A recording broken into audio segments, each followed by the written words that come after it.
Hi friends, welcome back to Breath and Beyond.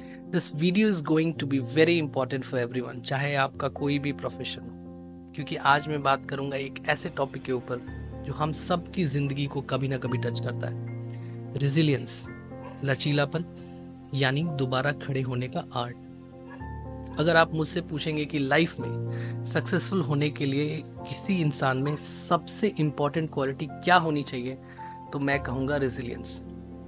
Talent अपनी जगह important है, but resilience is very very important. Remember, no one can defeat you until you yourself win. Life कभी कभी tough हो सकती है, लेकिन resilience वो क्वालिटी है जो हमें हर बार गिर के उठने में मदद करती है। क्योंकि ये याद रखना है हमें कि फेलियर्स सबके आते हैं, ऐसा कोई भी नहीं जो कभी फेल ना हो। आपको या आपके सक्सेस को जो डिफाइन करता है वो है कि आप में हर बार गिर के उठने की कितनी क्षमता है, बाउंस बैक करने की कितनी क्षमता है। ये सिर्फ स्ट्रांग होने की बात नहीं, बल्कि सिचुएशन को समझने, उसे अडेप्ट करने और उसमें स्ट्रेंथ ढूंढने की बात है। It's an individual capacity to cope with, adapt to and recover from the situation of adversity.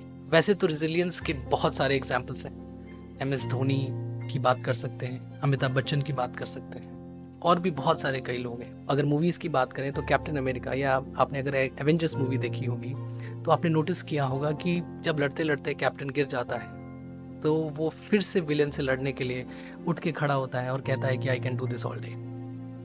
यही रेजिलियंस है। आज मैं आपको एक ऐसी स्टोरी सुनाऊंगा, एक पर्सन की जिनको मैं पर्सनली जानता हूँ, आपको रेजिलियंस समझाने के लिए और आपको मोटिवेट करने के लिए लाइफ में। ये कहानी है एक यंग वुमेन की जिनको काफी महीनों से खांसी आ रही थी। एक्सरे करने पर हमें एक मीडियास्टिनल ट्यूमर का डाउट हुआ। हमने बायोप्सी किया। बायोप्सी पे पता चला कि उन्हें लिम्फोमा नाम का एक कैंसर है। ये एक ऐसी बीमारी थी जिसके लिए उनको कीमोथेरेपी का टफ ट्रीटमेंट भी लेना पड़ा।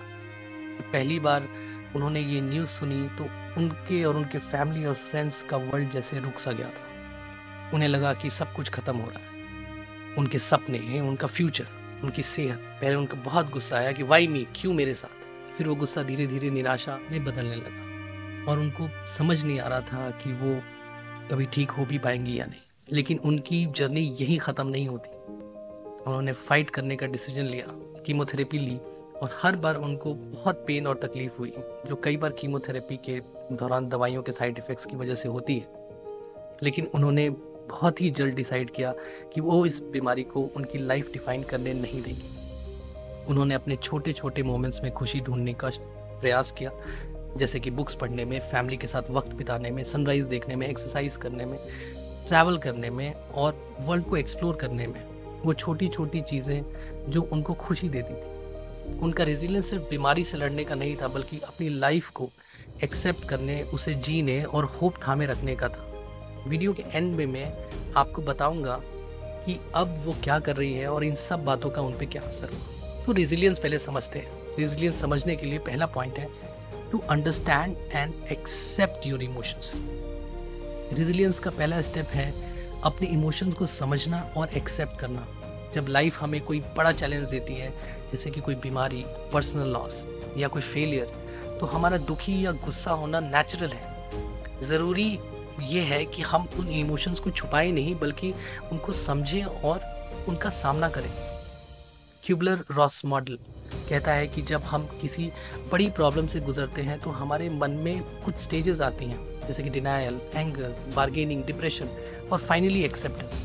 ये स्टेजेस सबके लिए अलग हो सकती हैं और किसी पर्टिकुलर ऑर्डर में नहीं आती, लेकिन ये स्टेजेस समझने से हम ये समझ पाते हैं कि जो भी हम फील कर रहे होते हैं उस मोमेंट पे, वो नॉर्मल है और हमारी रेजिलियंस की जर्नी का एक पार्ट है। रेजिलियंस समझने के लिए दूसरा पॉइंट है to find meaning in adversity. Resilience तब आता है जब हम मुश्किलों में भी एक मीनिंग या वजह ढूंढते हैं। जब लाइफ अनफेयर लगती है, तभी हम सबसे ज़्यादा ग्रो करते हैं। विक्टर फ्रैंकल ने अपनी famous book Man's Search for Meaning में लिखा है कि हमारी अपनी लाइफ में क्या होता है ये हम हमेशा कंट्रोल नहीं कर सकते, लेकिन हम उस सिचुएशन को कैसे फेस करते हैं ये हमारे हाथ में है। मुश्किलों में मीनिंग ढूंढना हमारे अंदर एक स्ट्रॉन्ग होप और स्ट्रेंथ ला सकता है। रेजिलियंस को समझने के लिए तीसरा पॉइंट है happiness as a state of mind. ये समझना ज़रूरी है कि हैप्पीनेस एक स्टेट ऑफ माइंड है, ये सिर्फ बाहरी चीज़ों पे डिपेंड नहीं करती। अब उस विमेन की कहानी को आगे लेके चलता हूँ मैं, जिनका कैंसर से ट्रीटमेंट हो रहा था। उन्होंने खुशी ढूंढी और खुशी पाई, क्योंकि उन्होंने डिसाइड किया कि वो उस चीज़ पर फोकस करेंगी जो उनके पास थी, ना कि वो उन चीज़ों पे फोकस कर रही थी जो वो खो चुकी थी। मैं आपको आगे बताऊंगा कि अब वो क्या कर रही है, आपको जान के बहुत हैरानी होगी। रिसर्च कहता है कि ग्रैटिट्यूड प्रैक्टिस करना एक सिंपल और पावरफुल तरीका है खुशी को इन्हांस करने का। स्टडीज़ में देखा गया है कि लोग जो रोज़ ग्रैटिट्यूड लिखते हैं वो ज़्यादा ऑप्टिमिस्टिक और खुश रहते हैं। तो चाहे कितनी भी मुश्किलें क्यों ना हो, कुछ ना कुछ अच्छे में फोकस करके खुशी पाने की कोशिश करना है हमें। टू बी ऑनेस्ट, कई बार मैं खुद चीज़ों को भूल जाता हूँ जब मैं स्ट्रेस में होता हूँ, बट हमें इसे अपने आप को याद दिलाना पड़ता है, तभी तो हम हैप्पीनेस को एक प्रैक्टिस कहते हैं। चौथा पॉइंट है सपोर्ट सिस्टम एंड अडेप्टेबिलिटी, जो कि बहुत ज़्यादा ज़रूरी है। रेजिलियंस का एक इम्पॉर्टेंट पार्ट है सपोर्ट सिस्टम। हम कभी कभी सोचते हैं कि हमें अपनी मुश्किलों से अकेले लड़ना है, लेकिन ऐसा ज़रूरी नहीं है। फैमिली, फ्रेंड्स या सपोर्ट ग्रुप का साथ होना हमारे फाइट को बहुत आसान बना सकता है। रेजिलियंस का मतलब है अडेप्टेबल होना। लाइफ बदलती रहती है और कभी कभी हमें भी उसके साथ चेंज होना पड़ता है। जैसे लंग्स जब कोई प्रॉब्लम फेस करते हैं तो वो नया रास्ता ढूंढते हैं एयर फ्लो के लिए, वैसे ही हमें अपने लाइफ की प्रॉब्लम्स में नया तरीका ढूंढना होता है और कभी गिव अप नहीं करना होता। मैं एक पल्मोनोलॉजिस्ट हूँ मेट्रो हॉस्पिटल नोएडा और प्रीत विहार में, और मैं लगभग रोज़ ILD, एस्थमा, COPD और लंग कैंसर जैसे बीमारियों से फाइट करते हुए पेशेंट्स में रेजिलियंस देखता हूँ, और मैं उन सब लोगों से काफ़ी कुछ सीखता हूँ। जो पेशेंट्स को इन बीमारियों का न्यूज़ पता चलता है, जब हम उनको इस बीमारी के बारे में बताते हैं तो उन्हें शॉक लगता है, फिर गुस्सा आता है, फिर उदासी। ये बहुत मुश्किल टाइम होता है, लेकिन फिर वो एडजस्ट करना सीखते हैं। सांस लेने में प्रॉब्लम के बाद भी, बार बार हॉस्पिटल आने के बाद भी वो लोग पूरी हिम्मत से जीने की कोशिश करते हैं। फैमिली और फ्रेंड्स का भी इस समय बहुत इंपॉर्टेंट रोल होता है। सिर्फ साथ देना, दिलासा देना और ये दिखाना कि वो अकेले नहीं है, ये सब बहुत ज़्यादा इफेक्टिव, और इन सब चीज़ों से बहुत फ़र्क पड़ता है। अब हम उस वुमेन की बात करते हैं, and you all will be very happy to know कि आज वो अपनी ज़िंदगी खुशी से जी रही हैं, और सिर्फ बीमारी से ही नहीं लड़ रही, बल्कि उन्होंने दूसरे पेशेंट्स का भी मदद करने का सोचा। अब वो अपने प्रोफेशनल काम के अलावा हॉस्पिटल में वॉलंटियर का भी काम करती हैं। कीमोथेरेपी पेशेंट से मिलती हैं, उनको समझाती हैं, उनका मोरल बूस्ट करती हैं और उनको उम्मीद देती हैं जब उन्हें उस चीज़ की सबसे ज़्यादा ज़रूरत होती है। वो इस फेज से गुजर चुकी हैं, तो उनकी बातें पेशेंट समझ पाते हैं, रिलेट कर पाते हैं, और उनको उस वक्त उस सिचुएशन से फाइट करने की हिम्मत मिल जाती है। उन्होंने अपनी स्ट्रगल में मीनिंग ढूंढा। जब वो दूसरे पेशेंट्स की हेल्प करने लगी, उनका स्ट्रगल जो कभी बोझ लगता था, अब वो दूसरों के लिए उम्मीद बन गया है। यही है असली रेजिलियंस, दोबारा खड़े होने का आर्ट। अब सवाल ये है कि हम अपनी लाइफ में रेजिलियंस कैसे ला सकते हैं। ये होता है ओपन होने से, अपनी कमजोरियों को एक्सेप्ट करने से, मुश्किलों में स्ट्रेंथ पाने से, और उन लोगों पे भरोसा करने से जो हमारी केयर करते हैं।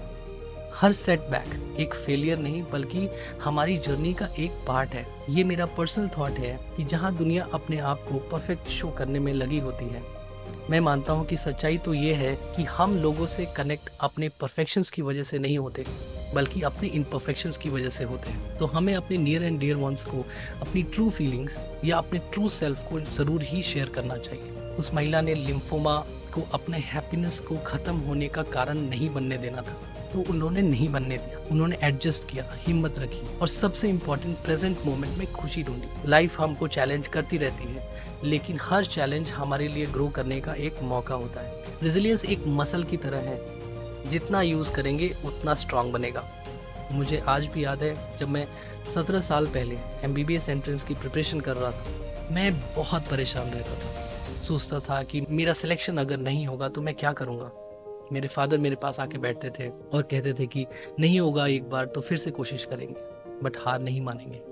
और इन बातों से मुझे बहुत साहस मिलता था और दोबारा खड़े होने की ताकत मिली थी। मैं किसी वीडियो में अपनी रेजिलियंस की स्टोरी ज़रूर सुनाऊंगा। Remember, mentality is everything. Winners are not people who never fail, but people who never quit. And it's said that a strong mental attitude will create more miracles than any wonder drug. So take a deep breath and अपनी strength को याद करो और ये समझो कि चाहे कुछ भी हो, हमारे पास दोबारा खड़े होने की ताकत है. Thank you for watching this video till the end. अगर आपको ये वीडियो अच्छी लगी तो प्लीज़ इसे लाइक, शेयर और सब्सक्राइब करें ब्रेथ एंड बियॉन्ड को, ताकि हम हेल्थ और लाइफ के फिलॉसफीज़ को ऐसे ही मोटिवेशनल स्टोरीज़ के ज़रिए आप तक पहुंचाते रहें. और अगर आपके पास कोई बहुत इंटरेस्टिंग स्टोरी है जो ऑडियंस को मोटिवेट करेगी तो प्लीज़ उसे कमेंट में बताएं. So let's keep breathing, keep growing and keep bouncing back. Thank you.